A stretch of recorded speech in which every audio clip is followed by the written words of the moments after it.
For today's video guys, ito guys, igulo din nila ko sa shop ngayon guys. Ayan.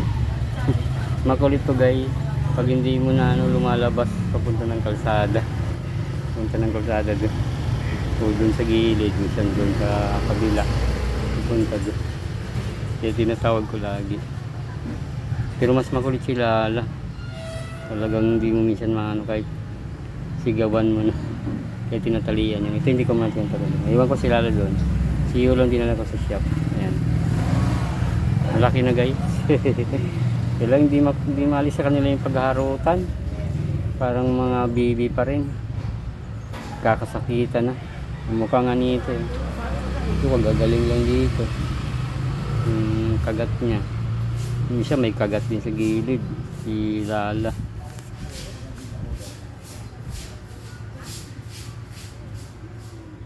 Hindi ko pa ito napa-injection guys, kasi may sabang taong yearly yan guys sa mga barangay, meron yan. Hintay-hintay lang namin guys, napa-injection ko.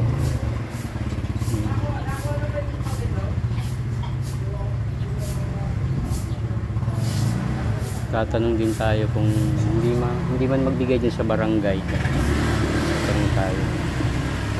Mabait naman to guys, kahit may customer kami hindi naman siya tumatakot. Pero pagka mayroong parang tingin niya masungit, kahapon sila may tinahulan. Pero pinaano ko naman, oy, sabi niya kasi ano natin yan, mabait yan. Pinaliguan to kanina, wala na pala akong sabon kasi nito guys, kasama dun sa kati. Sabon na siya tayo 5 months na guys to. Malaki na.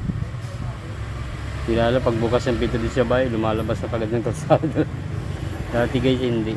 Ito hindi ito. Doon sa bunga doon ng pinto, siya nasasanay siya. Kaya minsan di ko siya tinatali dito. Kasi pag tinawag ko naman yan, bumabalik agad siya sa shop. Kaya titingnan mo kasi minsan lumalayo.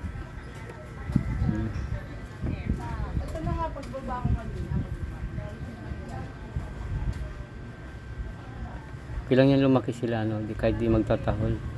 Kasi Manila kasi ito madalian yung crowd, yung ingay. Kulang sa tahimik lang. Meron sila magkakagat. Sila ako yung wire saglit lang, pati chinilas. At sinaway mo na. Babalikan talaga.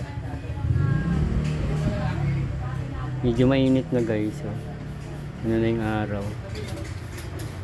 Ang kahapon 36 guys yung init, pagdating ng gabi 32, kahit yung alas 9 na 32 yung init guys.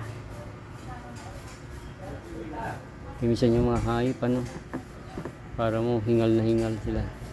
Paki-like, follow and share guys sa amin video natin guys. Supportahan nyo lang guys.